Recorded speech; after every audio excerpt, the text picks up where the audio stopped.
बोली दिव्य गुरु श्री आशुतोष महाराज जी की जय। श्री रामचंद्र भगवान की जय। श्री कृष्ण भगवान की जय। श्री सत्य सनातन धर्म की जय। सच्चे दरबार की जय।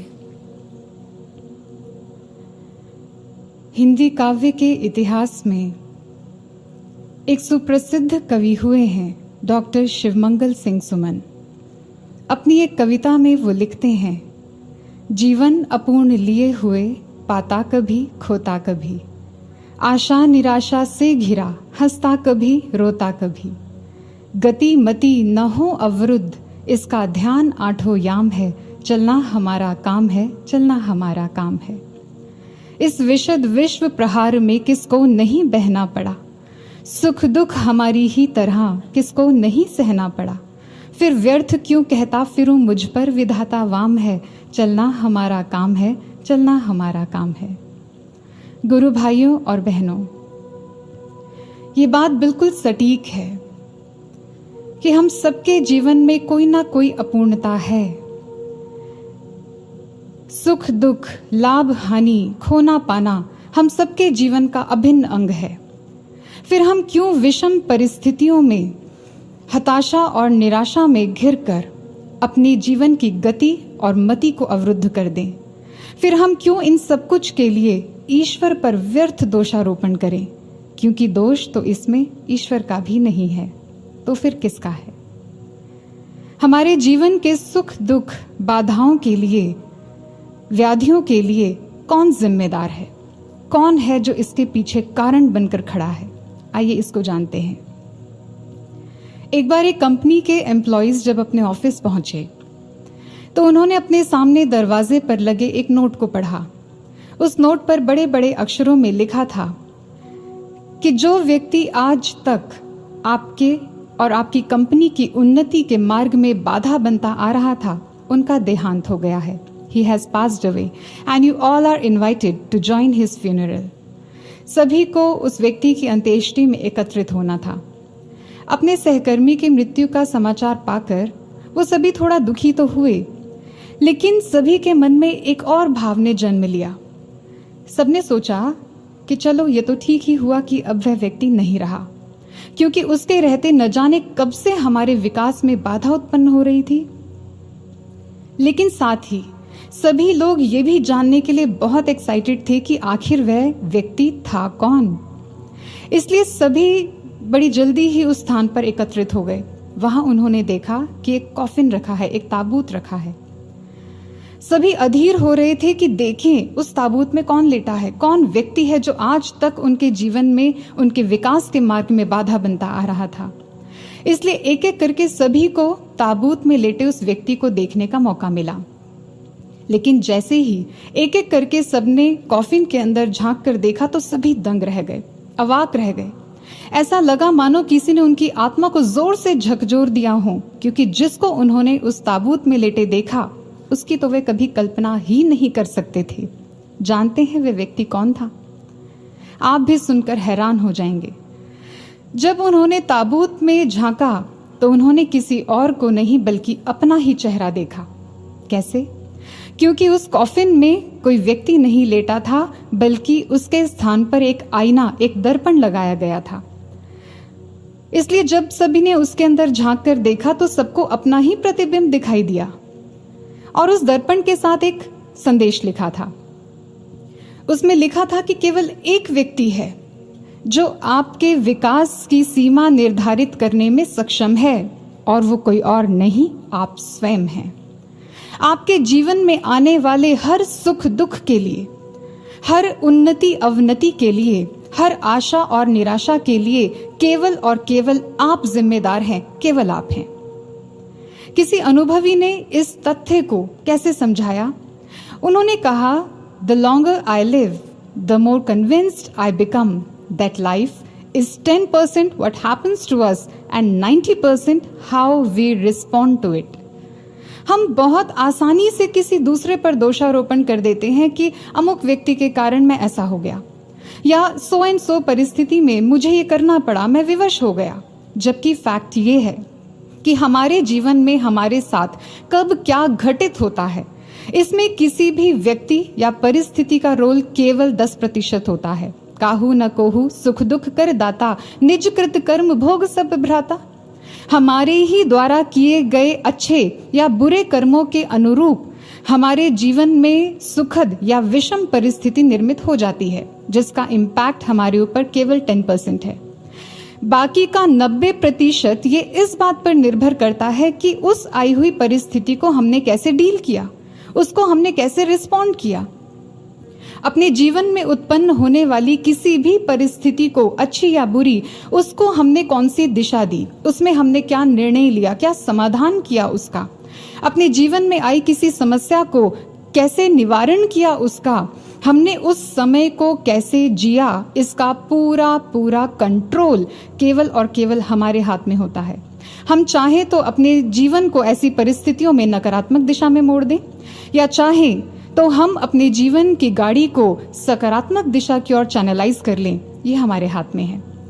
इसलिए आइए हम महापुरुषों के द्वारा दिए गए एक ऐसे अचूक सूत्र को श्रवण करते हैं जो हमें ये सिखाएगा कि हमारे जीवन का ये भाग, जो हमारे एक्शंस, रिएक्शंस और डिसीजंस का परिणाम है, उसको कैसे जिया जाए, उसको कैसे डील किया जाए। आइए महापुरुषों की वाणी को श्रवण करते हैं।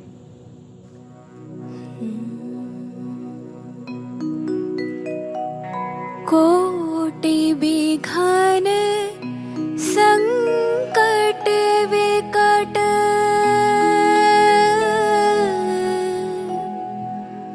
कोटि शत्रु जो साथ, तुलसी बल नहीं करी सके, जो सुदृष्ट रघुनाथ, जो सुदृष्ट रघुनाथ। कबीर क्या मैं चिंता हूँ,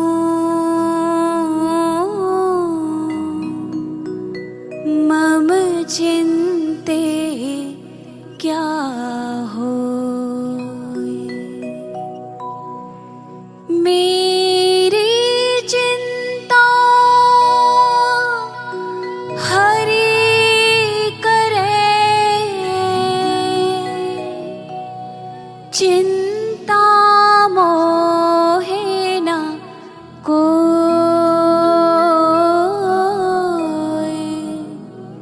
चिंता मोहे न कोई।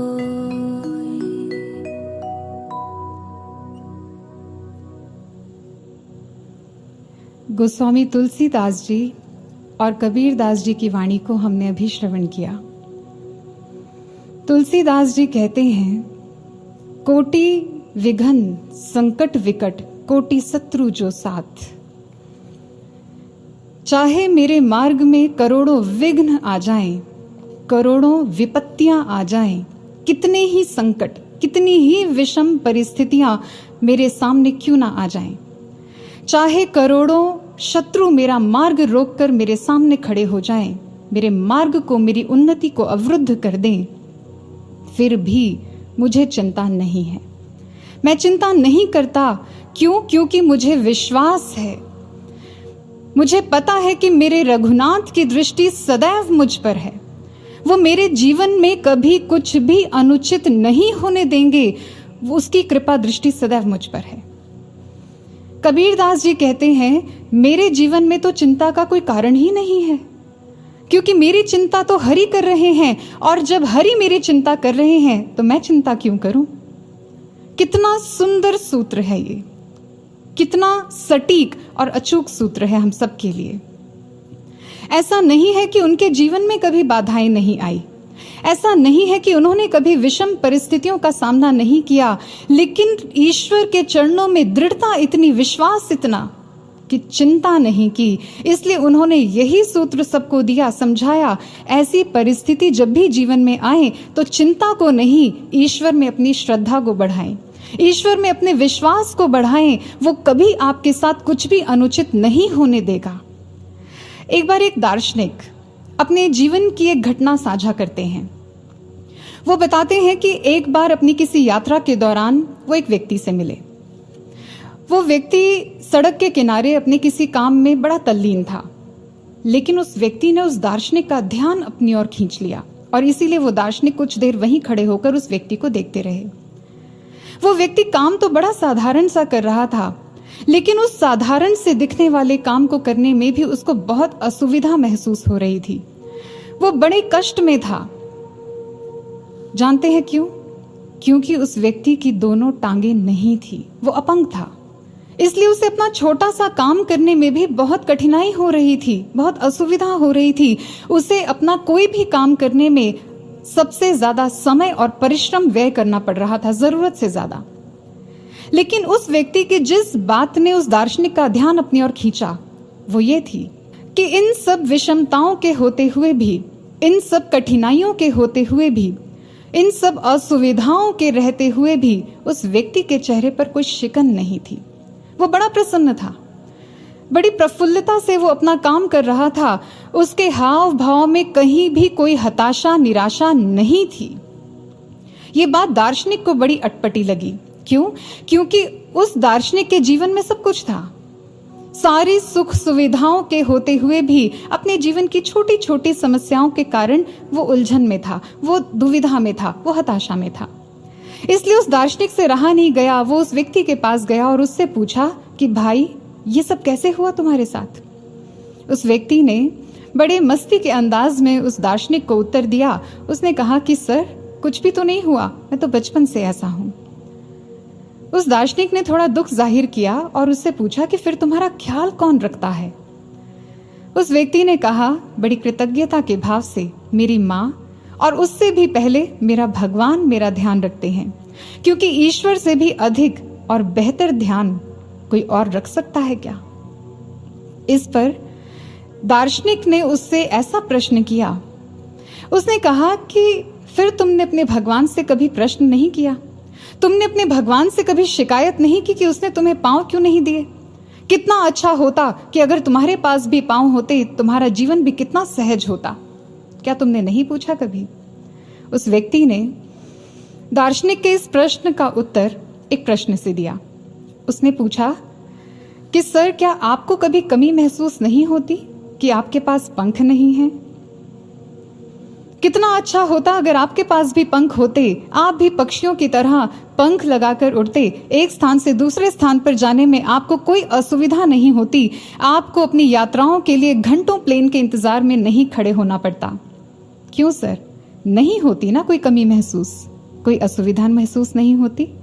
ठीक इसी तरह मुझे भी इन असुविधाओं के रहते हुए भी कोई असुविधा महसूस नहीं होती, क्योंकि मैं जानता हूं कि मेरे ईश्वर ने मुझे जो कुछ भी दिया है वो मेरे लिए सर्वोत्तम है, और आगे भी वो जो कुछ देगा वो मेरे लिए सर्वश्रेष्ठ होगा, कल्याणकारी होगा, ये मैं जानता हूं। गुरु भाइयों और बहनों, ऐसा नहीं है कि उस व्यक्ति के ऐसा कहने से उसके जीवन की समस्याएं खत्म हो गई या उसकी प्रॉब्लम्स थी ही नहीं, ऐसा नहीं है। लेकिन उसके देखने का नजरिया बदल गया, और दृष्टिकोण के बदलते ही उसके भीतर उत्साह ने जन्म लिया, उसके भीतर प्रसन्नता ने जन्म लिया, पॉजिटिविटी का संचार हुआ और उसका जीवन बदल गया। इसलिए किसी ने बहुत सुंदर ये बात समझाई है। उन्होंने कहा, in trouble to be troubled is to have your trouble doubled. अगर आप अपने जीवन में आई किसी समस्या को लेकर व्यथित हैं, चिंतित हैं, विचलित हैं, अधीर हैं, तो सावधान हो जाइए, क्योंकि ऐसा करके आप अपने जीवन की समस्याओं को कम नहीं कर रहे, उसे खत्म नहीं कर रहे, बल्कि और बढ़ा रहे हैं, उसे डबल कर रहे हैं। चिंता चिता समा प्रोक्ता बिंदु मात्रंग विशेषता, सजीवम दहते चिंता निर्जीवम दहते चिता। हमारे शास्त्रों में महापुरुषों ने हमें समझाया है। उन्होंने कहा कि चिंता और चिता में कोई अंतर नहीं होता, कोई भेद नहीं है। हाँ, एक फर्क है। केवल बिंदु का फर्क है, इसके अतिरिक्त कोई भेद नहीं है, दोनों का कार्य भी एक ही है। लेकिन जहां चिता एक मनुष्य को मृत्यु के उपरांत भस्म करती है, वहीं चिंता उसे जीते जी मार डालती है, उसे जीते जी जला देती है, उसकी सारी पॉजिटिविटी, उसकी क्रिएटिविटी को खत्म कर देती है, उसकी ऊर्जा, उसके उत्साह, उसकी प्रसन्नता, सब कुछ को नष्ट कर देती है, उसकी सूझबूझ, उसके विवेक को खत्म कर देती है। यह है चिंता। इसलिए आपको अपने जीवन में कभी भी ऐसा लगे कि अब आप अपने जीवन की समस्याओं के पहाड़ की ऐसी चोटी पर खड़े हैं जहां से अब एक कदम भी आगे बढ़ाना असंभव है, अब आप एक कदम भी यदि आगे बढ़ाएंगे तो गिर जाएंगे, टूट जाएंगे, बिखर जाएंगे, ऐसे में भी आप चिंता नहीं करें, आप घबराइए नहीं, आप ईश्वर पर विश्वास रखिए, वो आपको गिरने नहीं देगा। और यदि आप गिरने भी लगे हैं तो आप हौसला रखिए, वो आपको थाम लेगा। और यदि वो आपको थाम भी नहीं रहा है तो समझ लीजिए कि वो आपको उड़ने की शक्ति दे रहा है, वो आपको उड़ना सिखा रहा है। कोई ना कोई योजना तो उसकी है हमारे लिए, कुछ ना कुछ तो वो सोच रहा है हमारे लिए, क्योंकि वो कुछ भी अकारण नहीं करता। लेकिन अपने दृष्टिकोण को बदलेंगे तो हम स्पष्ट देख पाएंगे वो चाहता क्या है। एक बार गुरुदेव श्री आशुतोष महाराज जी के पास एक गुरु भाई आए। उन गुरु भाई का कद थोड़ा छोटा था, इसलिए उन्होंने गुरु महाराज जी के चरणों में आकर अपनी व्यथा रखी। उन्होंने कहा, गुरु महाराज जी, मेरा कद बड़ा छोटा है, इसलिए मैं बहुत बार हीन भावना से ग्रसित हो जाता हूं। मेरी विनती है आपसे प्रभु कि आप मेरी इस समस्या का निवारण कर दें, आप मेरे कद को बढ़ा दीजिए। गुरु महाराज जी ने बड़े स्नेह से उनको समझाया, उनको कहा कि कद छोटा होने से क्या होता है, हमने आपको इतना महान ब्रह्म ज्ञान दिया है, आप उस ज्ञान का प्रयोग करें, आप इस ब्रह्म ज्ञान का अभ्यास करके अपने चरित्र के कद को, अपने व्यक्तित्व के कद को इतना ऊंचा उठाएं, इतना ऊंचा कि दुनिया आपके आगे झुक जाए, दुनिया भी आपके सामने बौनी नजर आए। निस्संदेह ऐसा श्रेष्ठ मार्गदर्शन किसी पूर्ण सतगुरु के द्वारा ही प्रदान किया जा सकता है। अपने बाह्य कद को नहीं, आंतरिक कद को ऊंचा उठाएं, अपनी सोच को विशाल करें, अपने दृष्टिकोण को विशाल करें, अपने चरित्र, अपने व्यक्तित्व को ऊंचा उठाएं। ये विशाल दृष्टिकोण क्या है? एक होता है bird's eye view, aerial view, यानी विहंगम दृष्टि, यानी किसी ऑब्जेक्ट या एरिया को ऊपर से देखना, ऊंचाई से देखना, a view from a high altitude और एंगल। जैसे उड़ते हुए पक्षी की नजरों से नीचे का कोई दृश्य देखा जा रहा हो, जैसे आप उड़ते हुए प्लेन से जब नीचे देखते हैं तो आपको विशाल बिल्डिंग्स भी, पेड़ पहाड़ भी बहुत बौने नजर आते हैं। ये है ईश्वर की दृष्टि, विशाल दृष्टि। और एक होता है वर्म्स आई व्यू, यानी किसी भी वस्तु को वर्म यानी चींटी की दृष्टि से देखना, नीचे से देखना, a view of an object from below, from the ground, नीचे से देखना। अगर मिट्टी की छोटी सी ढेरी है, उसको भी चींटी अपनी नजरों से देखेगी तो उसे वो मिट्टी की छोटी सी ढेरी भी विशाल पहाड़ जैसी ही प्रतीत होगी। और गुरुदेव श्री आशुतोष महाराज जी समझाते हैं, वो कहते हैं बस यही एक गलती हम कर बैठते हैं। हम भी अपने जीवन में आने वाली समस्याओं को, विषमताओं को चींटी की दृष्टि, वर्म्स आई से देखते हैं, सीमित दृष्टि से देखते हैं, इसलिए हमें वो समस्याएं भी बहुत विशाल, बहुत बड़ी, बहुत भयावह और कभी न समाप्त होने वाली प्रतीत होने लगती हैं। हमें लगने लगता है कि इसका तो कोई हल ही नहीं है। हमें लगता है कि इस स्थिति से पता नहीं हम कभी बाहर आ भी पाएंगे या नहीं आ पाएंगे, कब होगा और कैसे होगा, बस यही सोच सोच कर हम चिंतित, व्यथित, परेशान रहते हैं। जबकि समझाया जाता है, problems are wonderful presents that are thrown at us by providence only, but we fail to recognise the gift because it comes wrapped up in a soiled package. हमारे जीवन में आने वाली हर विषम परिस्थिति, हर संघर्षपूर्ण परिस्थिति, हर चुनौती ईश्वर द्वारा भेजा गया बेहद सुंदर उपहार होती है। जानते हैं, समस्या का जो इंग्लिश वर्ड है प्रॉब्लम, वो लैटिन लैंग्वेज के प्रो बेलो वर्ड से बना है, जिसका अर्थ होता है वो परिस्थितियां जो जानबूझकर हमारे मार्ग में डाली गई हैं, जो जानबूझकर हमारे मार्ग में डाली गई हैं। स्पष्ट है इससे। जब हमारे जीवन में कोई भी विषम परिस्थिति आई, हमारे जीवन में कोई भी संघर्ष उत्पन्न हुआ, तो यह स्पष्ट हो जाना चाहिए कि वो ईश्वर की किसी दिव्य योजना के तहत ही है।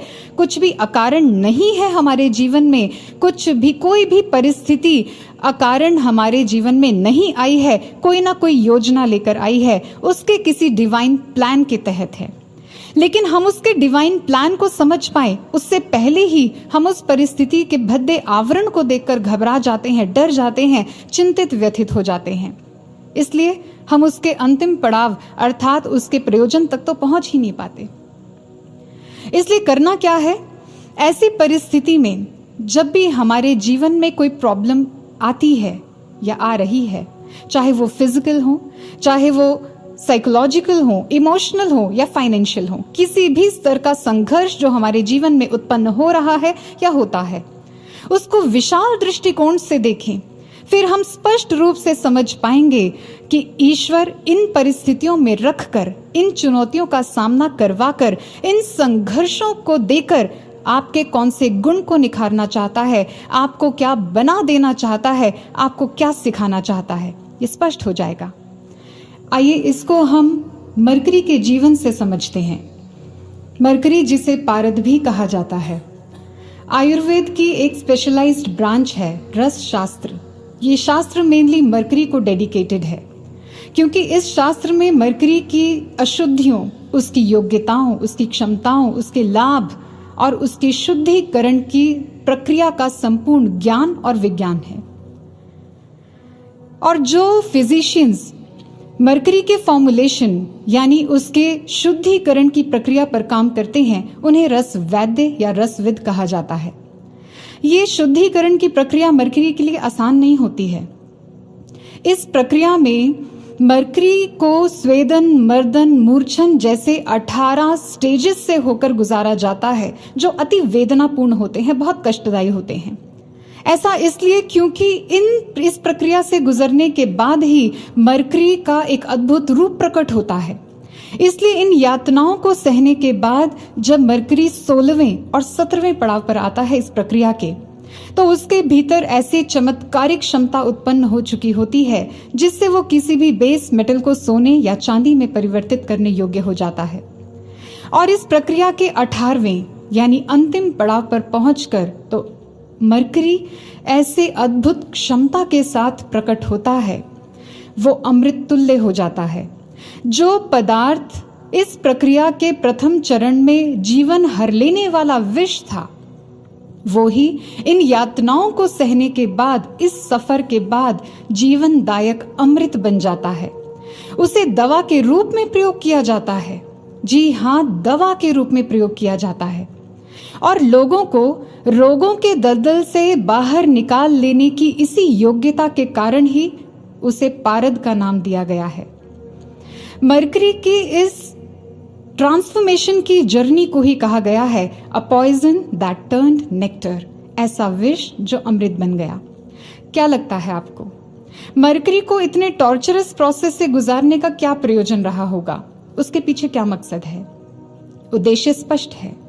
मरकरी की सारी अशुद्धियों को समाप्त कर, मरकरी को मल रहित करके, उसके संपूर्ण अस्तित्व को मिटाकर उसको पूरी तरह से बदल देना, उसके सारे टॉक्सिन्स को निकालकर, उसकी अशुद्धियों, दोषों को समाप्त कर उसे नया जीवन प्रदान करना, उसे अमृत तुल्य बना देना उद्देश्य है ये। तो आप सोच के देखिए कि जब मरकरी जैसे पदार्थ के जीवन में संघर्षों का, कष्टों का इतना महत्व है, तो क्या हमारे जीवन में संघर्षों का कोई मूल्य नहीं है? तो क्या हमारे जीवन में इन संकटों का, इन कष्टों का कोई महत्व नहीं है, कोई प्रयोजन नहीं होगा क्या? बेशक है। प्रयोजन भी है, महत्व भी है और बहुत महान और दिव्य है। स्मरण कीजिए गुरुदेव श्री आशुतोष महाराज जी के वचनों को, जिनमें उन्होंने स्पष्ट समझाया है, बताया है, जो कुछ हुआ वह जो होगा है योजना प्रभु की, उज्जवल भविष्य की है संकल्पना प्रभु की। एक जगह कहा, अभिलाषा गुरु की हम भी चमके गगन के तारों से, झलके अब व्यक्तित्व हमारा उत्तम श्रेष्ठ विचारों से। तो एक जगह कहा, हो संतान मेरी साधारण नहीं हो, आए इस धरा पर अकारण नहीं हो। कुछ भी अकारण नहीं है हमारे जीवन में, हर एक कार्य उसके किसी दिव्य योजना के तहत है, उसके किसी डिवाइन प्लान के तहत हो रहा है। हमारे जीवन को उत्कृष्ट बनाने की योजना, हमें उज्जवल भविष्य देने की योजना, हमें हमारे व्यक्तित्व को सुंदर बनाने की योजना, हमारे व्यक्तित्व के सारे दोषों को दूर कर, सारी अशुद्धियों को मिटाकर हमें सुंदर पावन उत्तम चरित्र देने की योजना है। धृति, क्षमा, दमोस्तयम, शौचम, इंद्रिय निग्रह, इन सभी गुणों से वो हमें सुसज्जित करना चाहते हैं। इसलिए कितनी ही परिस्थितियों में गुरु महाराज जी हमें धैर्य धारण करना सिखाते हैं, कितनी ही परिस्थितियों में वो हमें दया करना सिखाते हैं, कभी हमें संतोष और संयम जैसे उत्तम गुणों को धारण करना सिखाते हैं, तो कभी हमें विशाल क्षमावान हृदय रखना सिखाते हैं।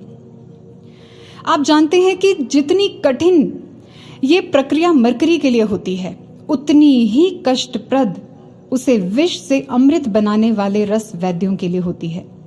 क्योंकि रस वैद्य अपना सारा समय, अपनी सारी ऊर्जा, अपनी सारी क्षमता, अपना सारा ज्ञान मरकरी का जीवन बदलने के लिए समर्पित कर देते हैं। कुछ ग्राम्स मरकरी के फॉर्मुलेशन के लिए भी कई महीनों का समय लग जाता है, लेकिन इस पूरे अंतराल में, इस पूरे पीरियड में रस वैद्य धैर्य धारण करके हर पल उसमें आने वाले बदलावों और उसकी आवश्यकताओं के प्रति सजग रहते हैं। गुरु महाराज जी के चिंतन और उनके समर्पण की ओर जरा ध्यान दें। अब क्या गुरु महाराज जी का समर्पण भी इसी तरह, या ये कहें क्या इससे भी कई गुना अधिक नहीं है हमारे लिए? रस वैद्य जब मरकरी जैसे पदार्थ के लिए इतने समर्पित हो सकते हैं, तो हम तो मानव हैं। मानव के चंचल हृदय पर काम करना, उसके चंचल मन पर काम करना, मानव का निर्माण करना, उसे मानव से महामानव बनाना, ये तो सबसे दुष्कर कार्य है, सबसे कठिन कष्टप्रद कार्य है। लेकिन हमारे गुरु महाराज जी अपने सारे सुखों को तिलांजलि देकर केवल और केवल हमारे व्यक्तित्व के निर्माण के लिए अपना सब कुछ झोंक देते हैं। हमें सुंदर उत्तम चरित्र प्रदान करने के लिए अपना सारा जीवन समर्पित कर दिया उन्होंने, केवल इसलिए कि हमें सुंदर चरित्र मिल सके, केवल इसलिए कि हम अपने जीवन के, अपने व्यक्तित्व की अशुद्धियों को समाप्त कर सके, अपने जीवन के उच्चतम लक्ष्य को प्राप्त कर सके, अपने जीवन को महान बना सके और लोगों को समाज की, संसार की, दुखों की, विषयों की दलदल से बाहर निकालने योग्य हम बन जाएं, केवल इसके लिए। और इसके लिए गुरु महाराज जी पल पल समर्पित हैं, पल पल कटिबद्ध हैं, पल पल संकल्पबद्ध हैं। और ऐसा नहीं है कि गुरु महाराज जी हमारे जीवन में आने वाली किसी भी परिस्थिति के प्रति बेखबर हैं। हमारे जीवन में आने वाले प्रत्येक बदलाव के प्रति वो पूर्ण सजग हैं, उन्हें हर पल की खबर है। इसलिए हम किसी भी परिस्थिति में, वो चाहे बदलाव हमारे बाह्य स्तर पर हो, चाहे मानसिक स्तर पर हो या आत्मिक स्तर पर हो, हर स्तर के बदलावों के प्रति गुरु महाराज जी की पैनी दृष्टि है। उनके चिंतन का तार सदैव अपने शिष्यों के साथ जुड़ा रहता है। इसलिए कभी भी किसी भी परिस्थिति में हम अकेले नहीं हैं। हम सदैव गुरु महाराज जी को अपने साथ खड़ा पाते हैं, उनकी कृपा दृष्टि सदैव अपने ऊपर पाते हैं। हम कभी अकेले कैसे हो सकते हैं? और इस बात को आप सबने भी अपने जीवन में बहुत बार अनुभव किया ही होगा। आइए गुरु बहन की घटना आपको सुनाते हैं। एक समय आया जब उन बहन के जीवन में हर ओर से, हर तरफ से परेशानियों ने उन्हें घेर लिया। कभी आर्थिक तंगी, कभी शारीरिक समस्या, और इन सब के रहते हुए मानसिक वेदना, मानसिक यातनाएं। कहीं बाहर निकलने का कोई रास्ता, कोई मार्ग, कोई दिशा दिखाई नहीं दे रही थी उन्हें। लेकिन इन परिस्थितियों में भी गुरु महाराज जी के प्रति उनका प्रेम, उनका समर्पण, उनकी निष्ठा बड़ी प्रबल थी। ध्यान की गहराई में एक दिन उन्होंने क्या देखा? उन्होंने देखा कि गुरु महाराज जी उनके घर पर आए हैं। केश खुले हुए, सफेद वस्त्रों में, शॉल लपेटे हुए गुरु महाराज जी मुस्कुराते हुए उनके घर पर, उनके सामने खड़े हैं। गुरु महाराज जी को यूं अपने घर में आया देख वो दंग रह गईं, लेकिन साथ ही बहुत प्रफुल्लित भी थी। वो समझ ही नहीं पा रही थी कि वो क्या करें, क्या करना चाहिए। उन्होंने झट गुरु महाराज जी के चरणों में अपना मस्तक रखकर अपना प्रणाम अर्पित किया और साथ ही अपने हृदय की भावना को भी गुरु महाराज जी के चरणों में रख दिया। उन्होंने ये नहीं कहा कि महाराज जी मैं बहुत समय से संकटों से घिरी हूं, मुझे बाहर निकाल लो। उन्होंने ये भी नहीं कहा कि महाराज जी मेरे जीवन में बहुत दुख हैं, आप मेरे दुखों को दूर कर दीजिए। ऐसा कुछ भी नहीं मांगा, ऐसा कुछ नहीं कहा। बल्कि उन्होंने कहा कि हे गुरु महाराज जी, आप यूं ही सदा सदा अपने चरणों से हमें जोड़ के रखना, इनसे कभी अलग मत होने देना, इनसे कभी दूर मत होने देना। और जानते हैं, भक्त की इस भावना को, इस प्रार्थना को सुनकर हमारे करुणा वत्सल गुरुदेव ने क्या किया? उन्होंने भी उनकी पीठ को थपथपाकर प्रसन्नता से आशीर्वाद दे दिया और बोले, ऐसा ही होगा। और अब जब वो गुरु बहन महाराज जी को प्रणाम करने के बाद खड़ी हुई तो एक टक महाराज जी को निहारती रही। वो ये भूल ही गई कि गुरु महाराज जी कब से खड़े हैं, उन्हें बैठने के लिए कोई स्थान देना चाहिए। इसलिए गुरु महाराज जी स्वयं ही उस कमरे में लगे बिस्तर को व्यवस्थित करने लगे, अपने बैठने का स्थान बनाने लगे। जब उन्होंने ये देखा तो उन्हें लगा कि ये क्या हुआ, महाराज जी ये क्या कर रहे हैं, ये तो मुझे